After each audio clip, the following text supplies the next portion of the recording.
Hey, everybody. Welcome to another episode of Business Lunch with your host, Roland Frasier. That's me and Ryan Deiss, who's coming to you live from my casita. Yeah, live for us, not for them, though, because That's true. these are recorded.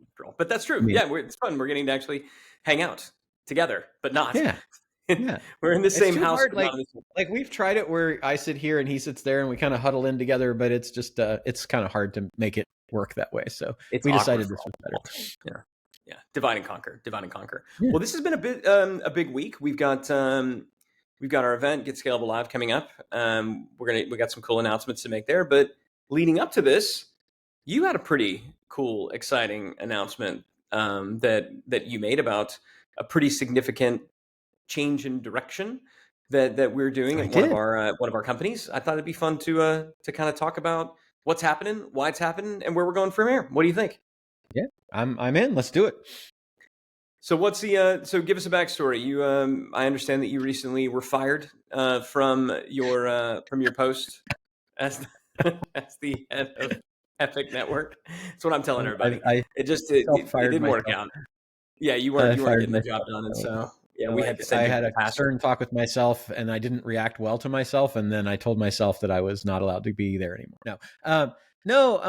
It's really funny. Epic was a wonderful adventure that came about during the pandemic, and like literally the name is Ethical Profits in Crisis. You know, how do you be ethical about making money in a crisis? And we talked about it with people and showed them how to buy businesses, and that was really fun.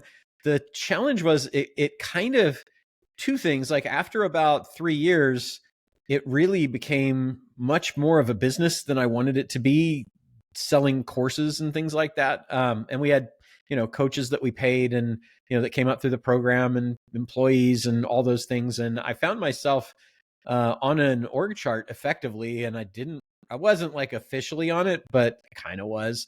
And I don't like living there. That's kind of my happy joy and genius spot, is helping make things happen and add value in a hit and run kind of style, not like I'm in a meeting kind of style. So that was part of it. And it just, I wanted to have more time to focus on doing deals. And one of the big reasons for putting Epic together, in addition to kind of helping people figure out what to do in, when things were in the challenging times, was to have deal referrals. And honestly, it didn't generate as many deals as I expected that it would.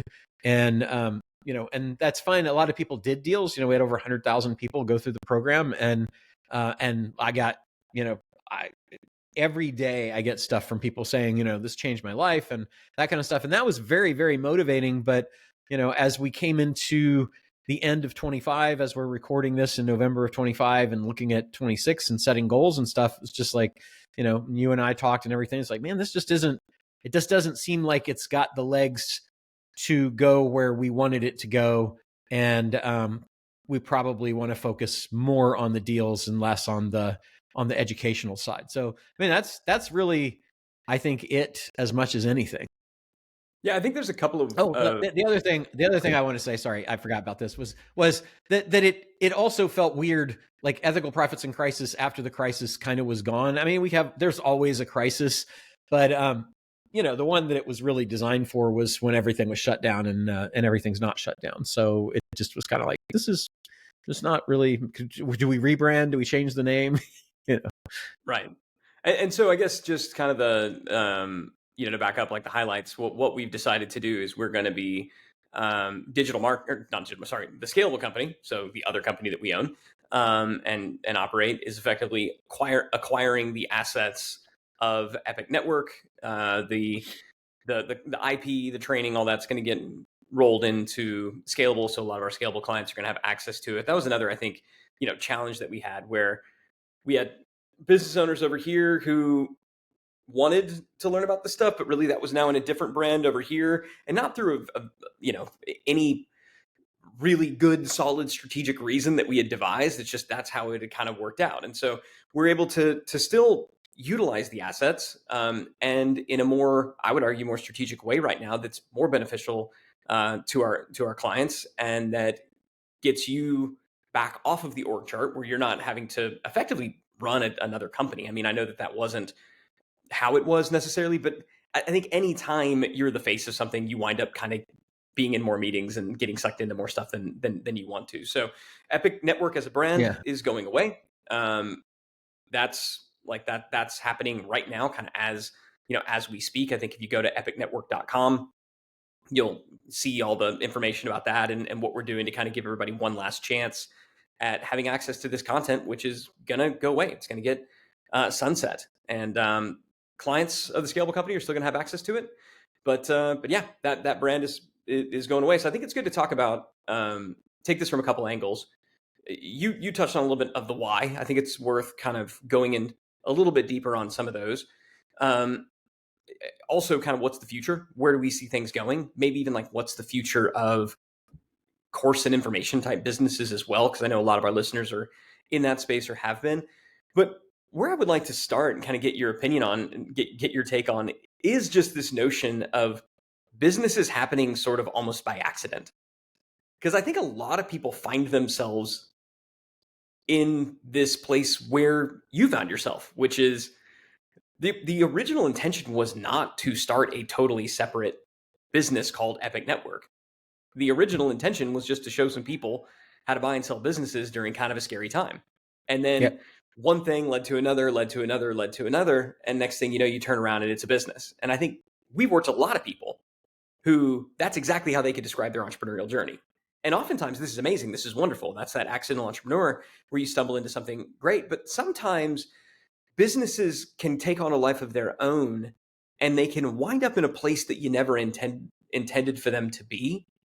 And we almost feel guilty, like we're no longer allowed to decide what this business should be, even though it's ours and we started it in the first place. But it kind of has developed this life of its own.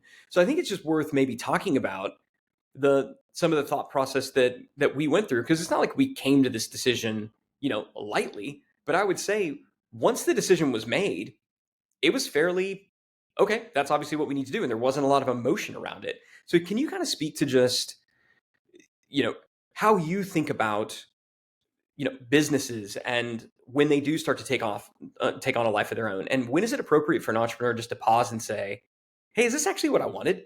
It's become this thing and it's successful.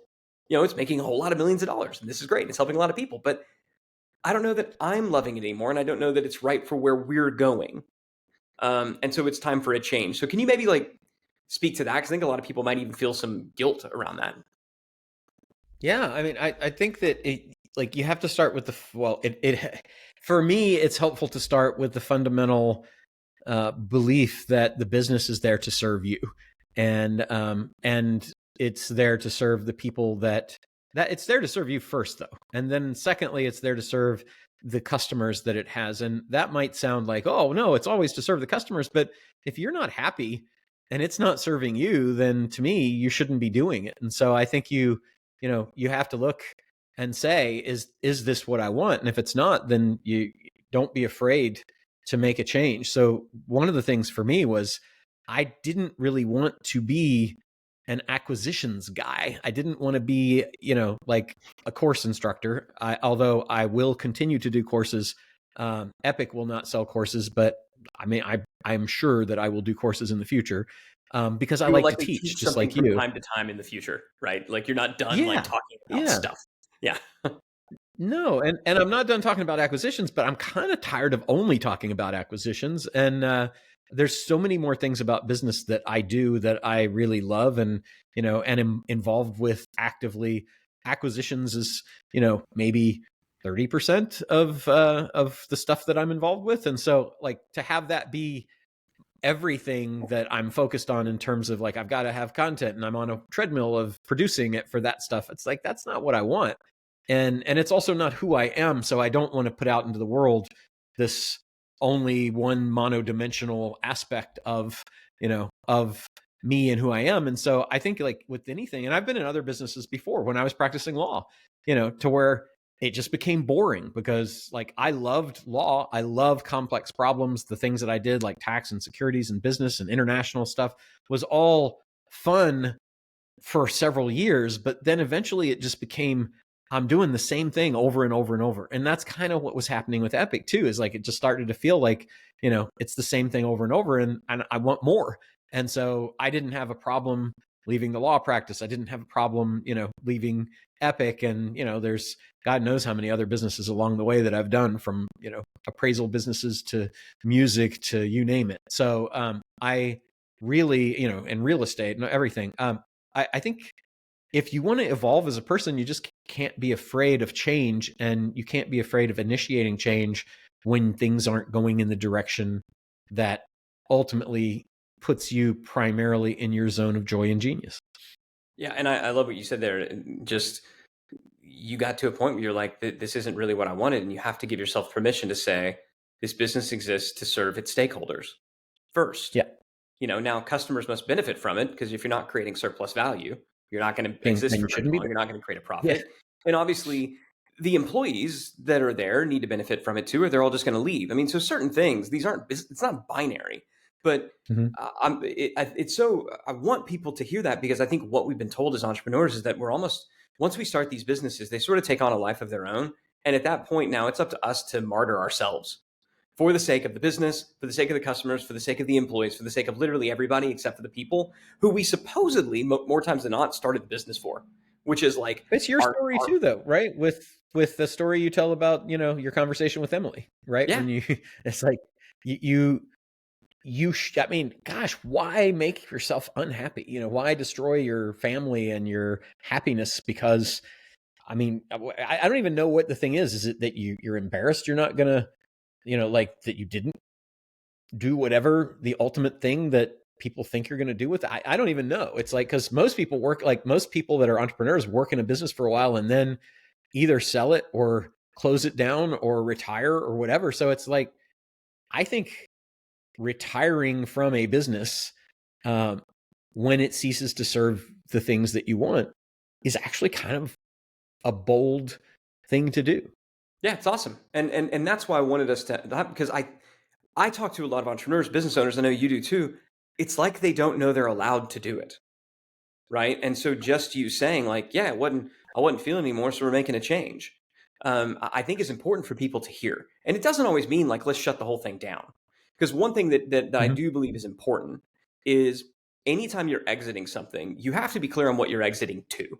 Like we've known a lot of different people who have exited a business and then they're miserable because they knew what they were exiting from, but they Yeah. didn't know what they were exiting to. And the analogy that I'll use all the time Yeah. is, if you're selling your house, you can be really excited that you're selling your house. You're making a lot of money off the sale of your house. You were kind of, that house was too big or too small or whatever. But if you don't know where you're moving next, you're homeless, right? And we would never Yeah. do that when we sell our home. We sell our home and we generally know where we're going, even if it's a temporary spot, even if we know we're going to move into like a freaking apartment for a little bit until our next place is Yeah. ready. Like we always Yeah. know where we're going. And I think people get, you know, upset and they get depressed after they've exited because they don't know what they're exiting to. And I think similarly, people don't give themselves the option to exit or to make a significant change like the one that we just made at Epic, or the one that we made previously this year at Digital Marketer. Because Yep. nobody pauses to think, okay, what is the next thing? What are we exiting to?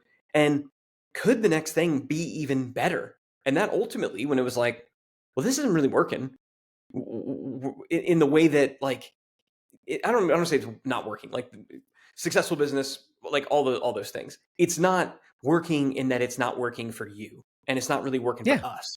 So you just pause to ask the question of, well, what could work?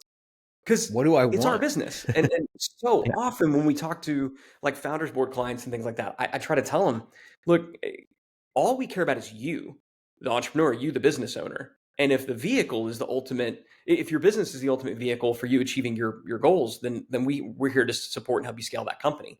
If it's not, and the right thing to do is to burn it down, we're going to be the one standing there with the match and the lighter fluid to help you burn it down and to find that next thing. And so I just think Yeah. business owners knowing that that's okay, that that's a completely acceptable outcome, is important. Yeah. Anything else on I that? think well, one thing I wanted to say, because we did have, and I haven't had a chance to talk with you about it, but like we had several people that reached out and said, um, we'd like to acquire it. Right. And it is being acquired. It was acquired already by Yep. Scalable. So that, as a business owner, I think that you have the option of folding what you've got into the next thing that you want to do, that you're going to, kind of go make a transition with. And to the extent that that thing that you've built up can support that, that's a good thing. If it wasn't, if we weren't in a situation where that was going to happen, we would have absolutely have sold it. And a profitable business that makes lots of money can sell for a lot of money as well. But ultimately, I think that I think it's just, whether, even if you weren't, like, even if it was profitable and you were just going to walk away, I would walk away before I would be unhappy. Yeah. I think that's it. And so I like what you said, that, I don't think that it occurs to a lot of people that they have the option to stop doing what they're doing. And you always do. So I think that's like, if that's the only thing you came away from, this episode with, that, wow, I get to decide whether I keep doing this. I don't, like, my family doesn't decide for me. This is me. My kids don't decide. My customers don't. My employees don't. I decide, and I know if it's making me happy. And I think that's a big thing to think about and realize. Yeah. And if you're not around other, entrepreneurs, business owners, founders, to tell you like, hey, that's okay, and the only people you're hearing from are the people who tell you that that's bad, you need to go hang around more people like you, right? I mean, that's just really, Yeah. really, really important, because I do think that that's one of the issues, is we only hear from the folks who might be negatively impacted by these decisions that we make, and that's why we wind up in this kind of martyrdom loop. And they might not So even be negatively impacted. They might be positively impacted, but they're scared of change, because most people yeah, are, right? And that's the other thing to think about, is like, if your family's like, yeah, but what are you going to do? And how are we going to eat and all that stuff? Well, I mean, you need to think about those things, but probably you can do things different than you're doing now that will put food on the table, right? So, it's like, hey, I want this change for us because we will be happier. I'll have more time to spend, or, I'll be happier and be a nicer person, or whatever. yeah, and think about all the additional bandwidth that now is created, and because that's one of the things we were talking about. I mean, obviously, like, Epic generates a lot of revenue, right? It generates a lot of revenue. So we're like, okay, we're going to shut this thing down. We don't just want to say goodbye to all the revenue. That would be No. stupid. Um, Yes. so how do we make sure that we still get to benefit from some of the revenue? Well, we can continue to leverage the assets, the intellectual property, things like that through Scalable. So there's things we can do there where it's not totally gone, but there is definitely going to be a reduction in revenue. There just is. But what we know is that, Well, there'll be a reduction in revenue from Epic. correct. Yeah, that's what I mean. Yeah, it's not like it's just, but we get to capture a lot of that still over here because of the acquisition. But also, and this is kind of the bigger point, you don't know what all you can accomplish when you give yourself the margin. Like, so now you have quite a lot of extra time of things that you're now not forced to do. Also, by focusing, our combined efforts into Scalable as opposed to them being divided, we know that it's Mhm. going to benefit. So I think it's important to know, you don't always have to have an answer to this is where every single dollar is going to wind up and how at the end of this it's going to be better financially to make the call. To a certain point, you're just like, this is something that I need to do, and I trust that by making the right decision for me as the single most valuable person in my company, which, if you're the business owner, congratulations, you are. by taking care of this business's most important critical asset, me, I'm going to figure it out. I'm going to Yeah. make it work. Like, because you probably will, because you only always Yeah. have before. And what's the Um, opportunity cost of you staying there? right. Yeah, and I think that's the thing. What a lot of people will do is they will stay in a business that they don't really like, and it's one thing to we talk to a lot of people who love their business but hate their job. Like, they hate the role that they currently are doing within a business, and sometimes that's just temporary, and sometimes part of being a business owner is you just kind of got to suck it up, buttercup, and chew rocks for a little bit to get through a season, and Mhm. somebody comes in there. That's just a part of it. Same when you're a parent. Sometimes you just got to change diapers, right? It just is what it is. But it Yeah. shouldn't be, I just hate this a lot. And when you get to the point, I've seen this happen with people where they hate the role within the company, they really start to resent the business completely, and because their heart isn't into it, their business starts to just get into this death spiral. And when they realize, like, oh, I should really probably sell this thing or do something with it, it's too late. All the value has been gone. So make the decision sooner rather than later that you want to make a change while there's Yeah. still lots of value there. Don't wait until you've completely lost all interest in the business, Sabotage. and you've You just sabotaged it sabotaged because you it. hated it so Exactly. much. Yeah. You sabotage it. You're like, well, have no point, no choice but to shut it down now. Like, well, it didn't have to Because be you that will way. do that. Yeah. Heck yeah, you will. So, so what do you think this says? Because this year we we're rolling Epic Network into Scalable, so effectively shutting down Scalable, which is kind of a course brand. We made a Shutting down significant Epic. pivot. You said shutting down Scalable, but you meant I'm Epic, right? sorry, yes, Epic. Thank you. If nothing else, just simplifying our kind of owned brands will help me and stuff like that. Mhm. We did the same thing at Digital Marketer, where we pivoted Digital Marketer away from courses and consulting, and I basically from the courses and training, and I said I'm no longer, because I kind of had the same thing. Like, I don't want to just be seen as just a marketer, right? Right. And so made that shift there. I've had some people ask the question, gosh, so you're basically shutting down Epic Network. You didn't shut down Digital Marketer, but you did shut down all the courses and trainings and pivoted over to like AI. What does this mean about like the course and the training business? Is it just dead? Um, what's your take on that? I don't think it will ever be dead. I think that it is suffering from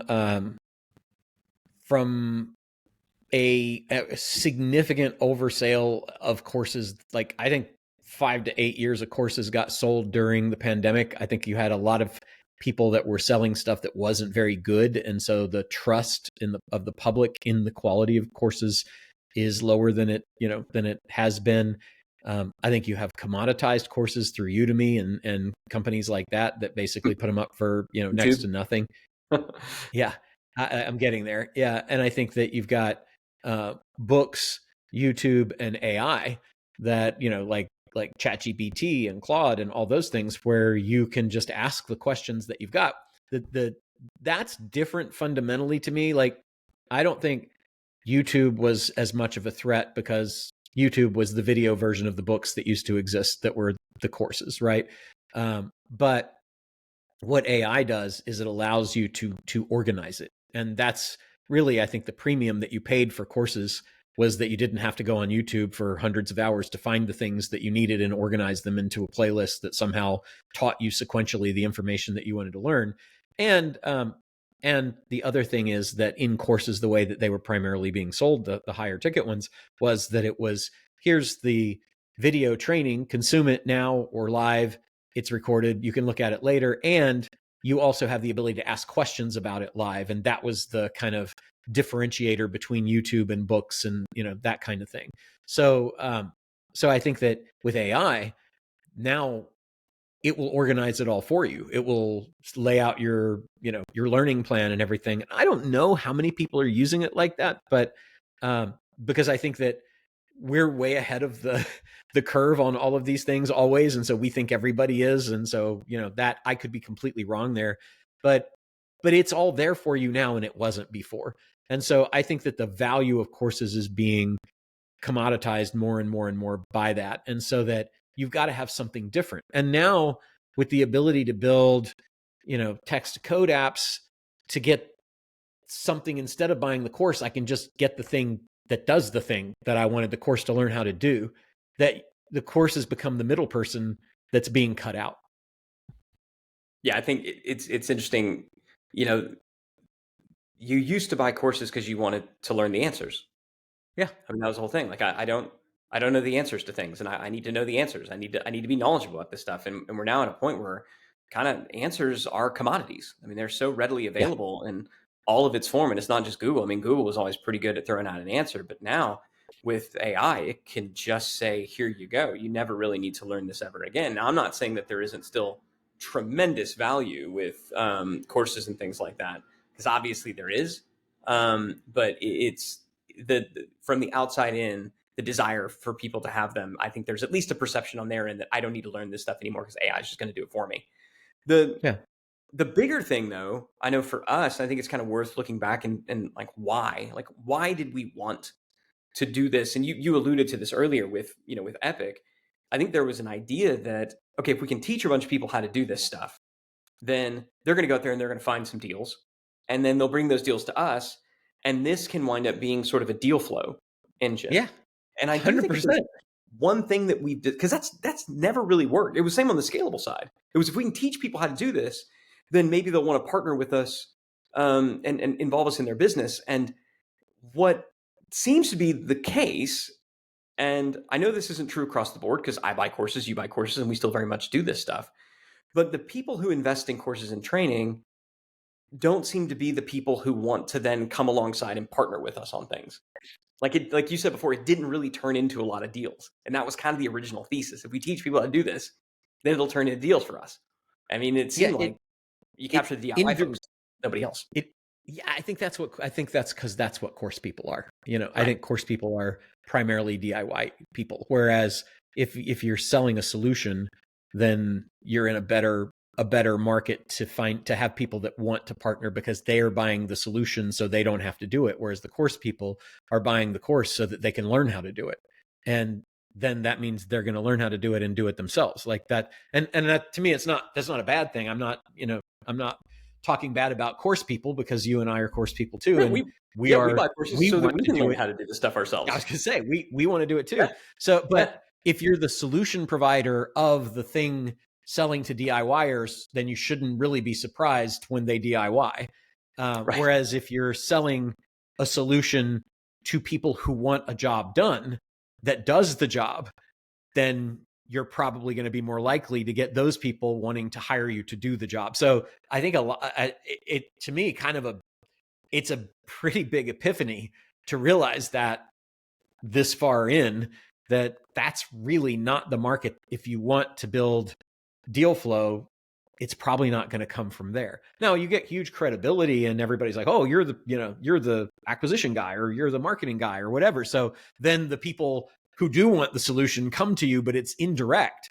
And so if you're taking so much effort, and directing it towards being the DIY educator person, teaching people how to do the things, you're really teaching your competition, and you're also kind of barking up the wrong tree. You're trying to teach the pig to sing, right? It doesn't work. Yeah, and I think because I was going to ask what was sort of the biggest lesson, biggest takeaway from this 5-year experiment, with Epic. Yeah, I think that's it, right? Because it's funny because it was the same thing at the Scalable Company. I mean, the Scalable Company, we've developed a lot of frameworks and models and methodologies for scaling businesses, scaling entrepreneurial companies. Our scalable operating system being kind of the flagship of all the models that we do. When that business launched, we taught people how to do it. There were courses and cohort-based things. I mean, this again was coming out of the pandemic when everybody's launching courses. And our belief was, well, surely if we have people go through this course and training on how to systemize their business, some of them will say, wow, we would love to have you, partner with you in the scale of this business. And what we found was that nobody did that. So we stopped selling the course. And instead we just started saying, if you want us to work with you and your team one-on-one to install this operating system, we'll do that. And people have said to me, they're like, well, Ryan, why people still be like, why are you in the course business? Like, we don't sell courses at the Scalable Company. But then they'll say, like, right. Well, why did you build this services-based company if you just want to do deals? Because to your point, the people who invest in services, in getting it done for them, are the people who want to partner with you on deals moving forward. The people who want to just buy a course on how to do it are not. And so it's been a lot They more want to do it fun now. themselves. Yeah. Yeah. And Seems like that should be obvious. that's my I feel so stupid saying it. And if you're listening to this right now and you're thinking, yeah, morons, of course, just know we thought the same thing once this finally clicked for us as well. But what I'm excited about is what I've been able to do, because we made this pivot at the Scalable Company 3 years ago, was when we said we're no longer selling any courses, let's just do the stuff. It freed me up to just teach everything for free on YouTube. Yep. And, funny enough, you wind up and social, and what you wind up building is a much bigger profile, far greater credibility, and you wind up attracting the people that you actually want to do business with. So I would just, if you're thinking about being in the course business, I would say, do you want to be in the course business because you like the course business? Because it can be a really great business. It can be very high margins, can be a good lifestyle from a lifestyle perspective. It doesn't scale past a certain point, though. It's very lifestyle. Yeah. I think you got massive scale issues, and we know a lot of people who are in this space. ultimately, if your goal is to actually do service type work, if your goal is to partner with the people that you're teaching, the course business is not the ideal front end that I think a lot of people, us included, thought that it would be to these like higher level deals, because they are DIY people and they are do it for me people. And courses And tend let's to be not. honest also, let's be honest with the crowd here. 95% of those people are never going to do anything. Yeah. So not only are you preaching to the wrong crowd, but the crowd isn't going to even listen to you. Like they're going to buy the course and put it, on the shelf in a box on their computer, lose their login, and then report you as a spammer for sending them information about the course that they bought. It's amazing to me. So like that, like most of the people who are buying courses, me included, aren't going to consume them. It's I plan to, I want to, Yeah. I will for a brief period of time while I'm super into it, and then or I'll be like, oh, I'd really like to learn that. I'm going to buy that, and then life gets in the way. So it's really funny that that's the other aspect of that, is that you don't even have the audience that you think you have, because they don't even know that they're your audience, past the time that they bought your course. Like we've had things, I know you know this, but to me, it amuses me. You have things where you send people the confirmation of buying the thing that they got with their password and they report it as spam. How? How? I'm literally trying to give you the thing you bought. Yeah, no, you're not wrong. That So is if you not think like those people, yeah, if you think those people are going to then like send you business, it's like they don't even want to they don't even want to talk to the person that they paid money to. It's amazing. But there are lots of people, like I have and you have too, got lots of great relationships as a result of doing that. And that's not everybody that's like that, but it is high 90s. I really do believe that. And then of the people that do it, then you're into what Ryan and I just said, big epiphany. Hey, shock, shock. The people that wanted you to teach them how to do the thing don't want you to do the thing for them. They want to go do the thing for other people and be a competitor to you. And, in the nicest way. But it's really interesting. So, gosh, it only took me, decades and decades to realize that, and you less time because you're younger than I am. So but it's kind of funny. And so I think this was the right move. And that's the other thing, is like, so when you do identify something like that and you're like, hey, this isn't working to give me the outcome that I got into this for, then have the guts to say, it's not working out. My assumptions were wrong. It didn't work the way that I thought it was going to work. Even if it's doing, even if it's making great money, if you're not getting to the place you want, have the guts to just say, I'm going to turn this train around and go in the other direction. This isn't headed to the destination I want. I need to get to the place I want. And I'm going to correct course. So if you could go back, right, and time machine, right, we're going to go back and talk to that 2020 Roland, right, because I remember the first webinar that you did.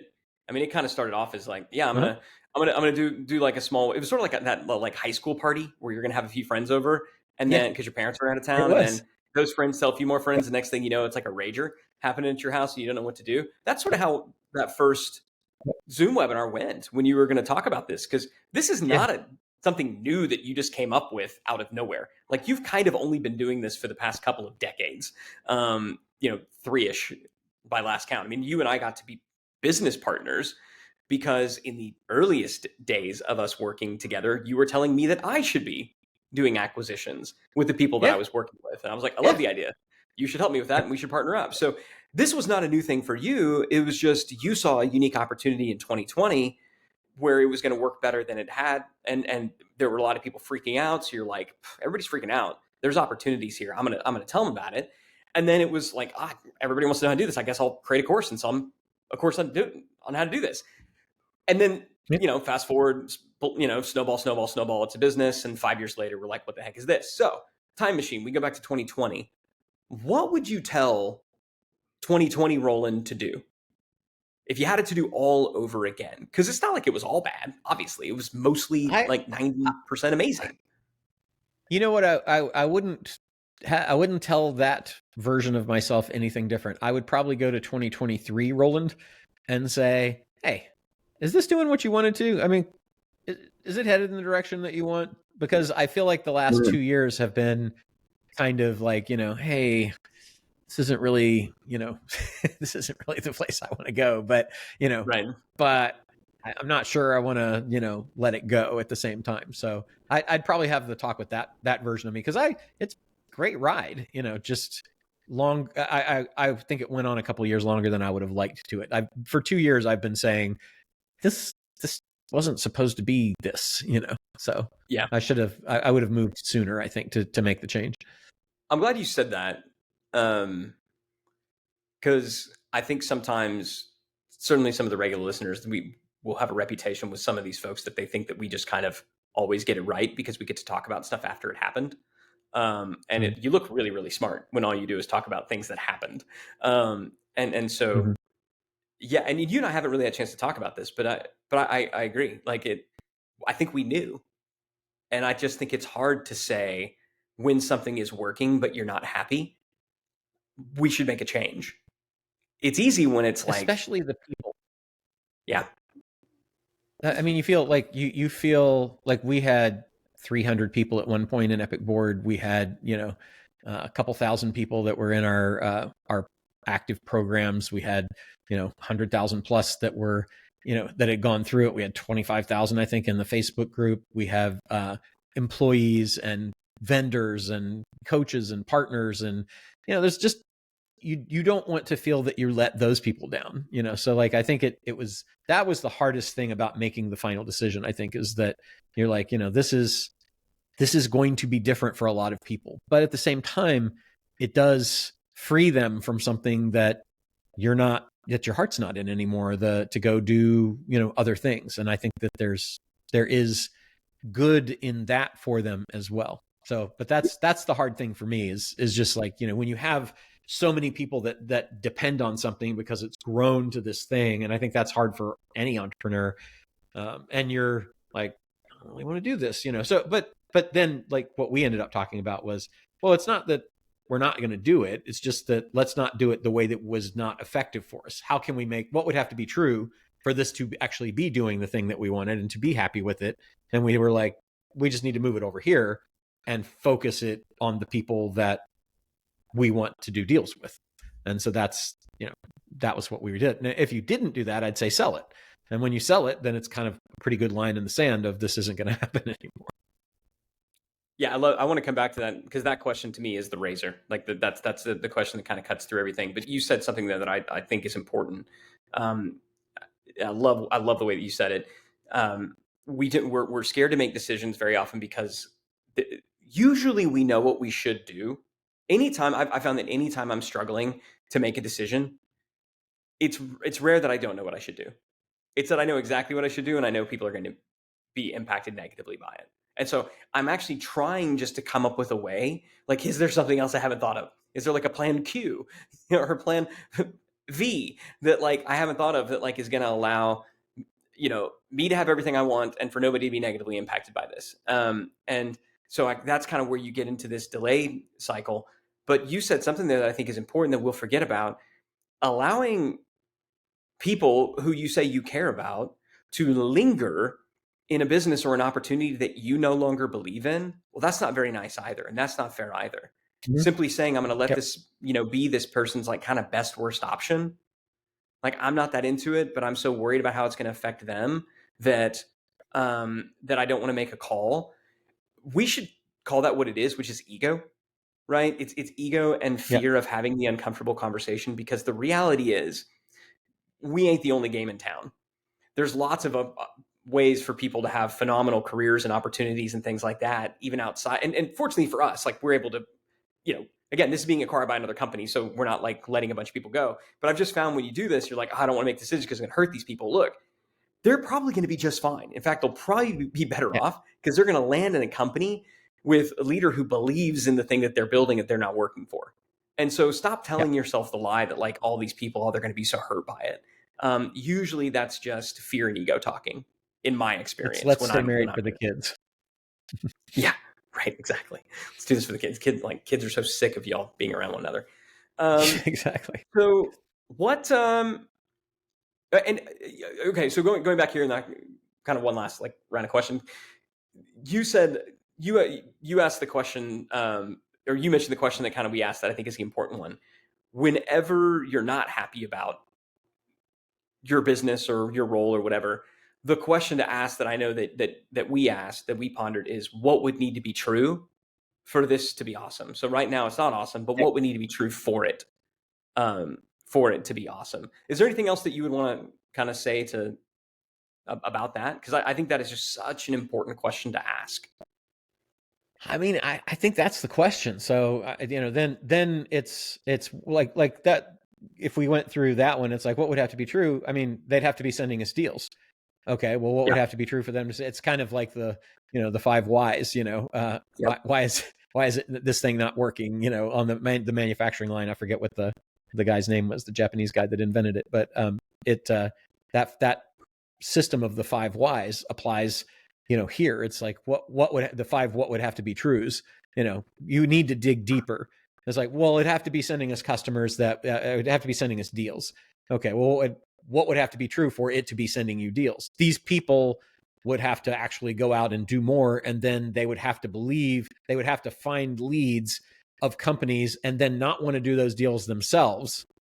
Okay, well, what would have to be true for them not to want to do it themselves? They would have to find deals that were maybe beyond them or outside their area of expertise. Okay, what would have to be true for that? I mean, but then you look at all of those things and you say, what's the likelihood of that happening? And what could I do to make that be true?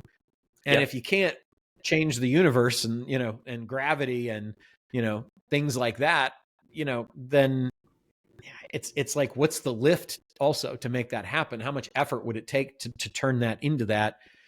And you're just like, eventually, if you can't find a solution to that, it's do something different. Yeah, and what you said there, I think, is important. It starts with asking and acknowledging, well, why did we do this in the first place? Right? Because there's lots of ways that we can go out there and make money. We did this because we wanted to do more deals. We wanted to do more acquisitions. We've got Scalable that creates a deal flow engine in terms of people coming to us. We wanted now to Yep. partner with deal makers who are out there going and finding more deals that weren't necessarily coming to us. Well, that's not happening. So Yep. what would need to be true for it to happen? I mean, and ultimately it's like we can work with a lot less people within the community that we already have on the Scalable side, I not try to say alter for us, and it of the was, work business. yeah, for us, it was, well, we actually already have that. Why Right. don't we just double down on that? I mean, Yeah. that's really what happened, right? Yeah. And again, I think asking the question of what do I actually want out of this? Like, what did I want when I started? Has anything changed on that? Because for us, it hadn't changed. We still wanted the original thing that we wanted when we started the thing. Nothing's changed Yep. on that. So how do we get there? And yeah, and then you wind up with what would need to be true. And ultimately, yeah, found out that it wouldn't need to exist as a brand on its own. Um, Yep. so what's next? You're retired, right? So I'm guessing you're just going to be playing a lot of golf lately, screwing around, not really doing a whole lot. Yeah, Now that you're golf, pickleball, officially done, is that travel, a little bit of travel, related you are reading, playing an reading crime obscene novels. amount of pickleball? No, no, Yeah, well, I I mean, what do you am, like? So, what does day to day I'm, life look like for Roland moving forward? How do we see this going down? What can people expect to hear from you? I You're mean, I'm obviously not busier going to than just I've, Homer Simpson back into the hedges kind of thing. So what's happening? I am busier than I've ever been. I've doubled down on all the content because I love creating content. I feel more creative and productive in that area than I have in a long time. I've written multiple books in just the last few months. I've got two fiction books now that are business fables. One of them is in process of being final edited. We've got Exit Ready is the book that's coming out. I've got maybe four more. I've tried to lure you into one of them, and so I love voraciously consuming all that I can that's out there, and having hours long conversations with all the AI engines and other business people. And so I'm probably going to be more productive than I've ever been, and I'm super happy with it. And deals wise, I see deal levels kicking up because I'm not, you know, you and I talked about last night. We were drinking wine, and I was like, man, I have never created so many decks in my life to present. I would be kind of happy not to have to present another presentation deck for, a year. That would be fine with me. I do enjoy doing them, but my gosh, so many. So I really want to focus on the deals. My whole life is going to be, we have several deals that we're in. We have a very large one that you and I, are in the fourth month of right now that, hopefully will turn into a significant equity deal for us. And we have an exit that we are working on for one of our companies that should lead to some significant new things that will take some of our time. So like, I think you're going to see more of me, not less of me. It's just, you're not going to see me saying, please buy my Epic course. If this was kind of the last message to the Epic community, which I get it, like Epic people, you're very welcome in the Scalable community. They've always been like sister brands anyway, but probably by the time this drops, Epic will pretty much have been sunset. Like that brand. Mm-hmm. If this is kind of the last message that you put out there to the thousands of people that have gone through the programs, that have learned from you, that have had that have built businesses, acquired businesses because of it, what kind of message would you want to leave them with? I mean, it's different segments of people that you mentioned there. The people that have acquired businesses and done all that stuff, I would say thank you for taking what I shared and actually putting it into use and then letting me know about it, because that is so fulfilling. I've had so many people that just found a new life for themselves by doing this stuff. And so, the message to those people is thank you. The message to the people, which is the bulk of the people who haven't done it yet, it would be stop learning and go do it. You've learned enough. So go and make this happen. Go do deals. That to me is the big message I would like to leave with them, because you can. Because so many people have, and so if you can get past your imposter syndrome and your fear and your disbelief and your inaction and actually focus on doing this, I finally started in the events that we were doing saying, everybody here can buy a business tomorrow. Like, go to Biz Buy Sell and find one that's for sale, get an SBA loan, and you've got a business. So like that should not be points of disbelief because it's so easy to do that. There's a business store. You can go to the business store and take one off the shelf and take it to the cashier and say, this is the one I want. And ta-da, you own a business. So like, there shouldn't be anything standing in the way of you doing that. And you have all the strategies and tools and techniques to do it. So that would be it for me, is like, man, if I had 100,000 of those people that didn't take action, that now bought something over the next year, I'd be so happy. So happy. And then send me a message and tell me that you did it, because I really do like hearing it. Yeah, I remember one time you said to me, sometimes you just got to get out there and just do a crappy deal just to get some forward motion. Yeah. Like let's go out there and let's do it poorly at first. And the very first deal that you and I ever did together was in fact an incredibly crappy deal. And you knew it was a crappy deal going into it. Yeah. I was excited about it, and you felt like it was important for us just to do a deal and for me to see that these kind of things can happen, that they're out there, and you can do them. You can, you can get into them. Now, I think what a lot of people forget, and this is why I'm so excited to have Epic and Scalable together, is because very often people are the dog that catches the car. It's like, I did a deal. It's like, now I own a business. Crap. Like, the acquisition isn't always the hardest part. It's the running and the scaling of the dang thing. But just the idea that get out there and whether you're thinking about, doing a deal on the Epic side, I think this applies to any aspect in life.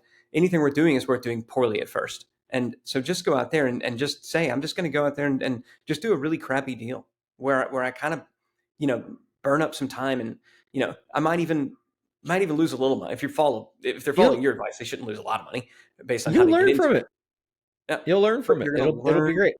You'll learn so much more by getting out there and blooding your nose a little bit than you will just by going and going through a bunch of courses. So I know there's people out there right now, because buying them like crazy. I mean, when you tell people, hey, these courses are going to be gone forever, so now it's kind of your last chance to get them, what do you know? People decide to buy them. So there's a lot of people right now going to epicnetwork.com who are buying these different courses and trainings because they know that this is their last chance to have access I to think them. it's I think that's smart too. I mean, I am a fan of somebody that knows what they're doing and lives what they're doing, who has taken the time to organize their thoughts into a way to show you how to do it, is pretty priceless. That's why I love autobiographies, right? And Mm-hmm. that's what I have done for acquisitions and consulting for equity. So to me, I've bought and gone through every course that you can imagine on how to do this, and I think that ours are the best, like by a long shot. So definitely, Without a doubt. if you're thinking about doing something like this and you want to own a course about it, you will not own a better one. It's, to me, one of the best investments you can ever make, particularly if you're going to take it and use it. And that's the message, right? Definitely go out there and get it. Yeah. Because it is the best that's out Yeah. there. And we can say that. Obviously, we're biased, but we're also not idiots. Like we're not just going to like, keep selling stuff that we know is inferior to what else is out there on the market. I gotta tell you, I mean, if I don't know how, I guess we're naturally biased, but like, I'm perfectly fine saying, man, those guys nailed it. That course is amazing. Yeah, we're very often our harsh critics. So I mean, I completely agree. Yeah. And but the number of people you were among the first to talk about this stuff, and the number of copycats that have popped up, and we know who they are because god dang it, they started as our own students, and some of them we've had to send some cease and desist because their copycatting was a little too catty. A little copy, more copy Yeah, a than little caddy. more copyrific. But I, I think it's one of the things I think is a tad unfortunate is that like the person who's the best out there at doing this stuff has decided that he wants to focus on doing it, and therefore doesn't have the time to teach it anymore. Like that's the decision that you've made is I don't have time to teach this anymore because I just want to go and do it. And so I think that's a bummer for a lot of people who hear this after everything is gone. But if you happen to hear this first, please take advantage of it. Please utilize it, and please go out there and do some stuff, even if it's just like one crappy deal. And hey, look, if you happen to be one of the very, very, very rare course person who buys a training, invests in it, learns how to do it, and happens to actually find a deal and wants to bring it to us, we still would love to work with you. We would. That still is our goal. That's why we got here in the first place. And that's what we're going to be focusing on. So I would say in the future, like where should people go if they want to kind of keep learning from you? I mean, obviously you're going to be still talking about stuff in your social properties and things like that. But yeah, that'd be the place. I think there's, go ahead. I'm sorry. No, you're answering. Go ahead. Oh, I mean, I have a YouTube channel and a LinkedIn and an X/Twitter account and Instagram and Facebook and all of those things, and TikTok, and all of those things have content. Will continue to have content. I do a weekly live on YouTube answering questions. I will be involved with Scalable, so findable there. I'm pretty easy to get a hold of. So, and you will definitely see me because my content is, Amazon, new books, my content will continue to come out. The good news about the courses too is they're not like marketing courses where the things change every day. They are pretty solid for a long period of time, Yeah, that's a really, really great point.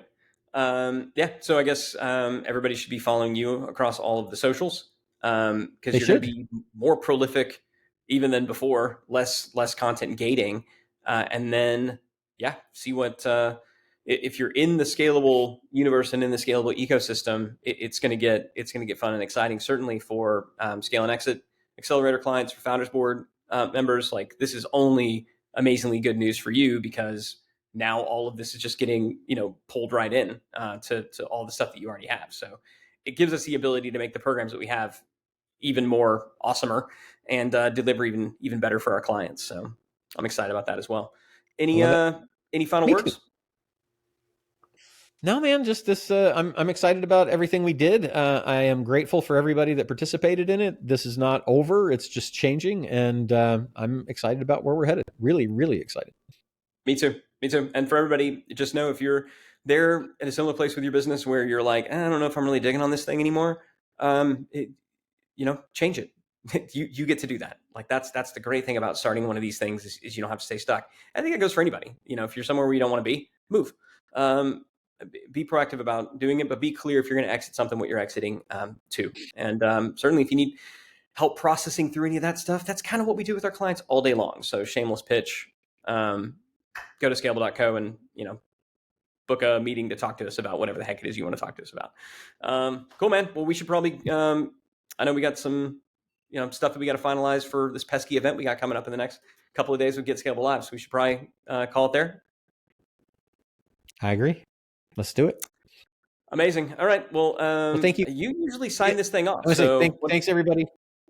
I'm going to sign it off. I was going to say, thank you, everybody. If you found this interesting and enjoyed it, please let us know. We're available on all the socials, as Ryan said. And if you enjoyed it, also please share it. We love having people on Business Lunch. It's, we're tens of millions of downloads at this point, and I think almost into 600 episodes. Been doing it for a long time and really, really enjoy it, and love having you guys with us. So share it with a friend, tell them that it's wonderful and that they should be watching or listening to, and we'll see you next time on Business Lunch.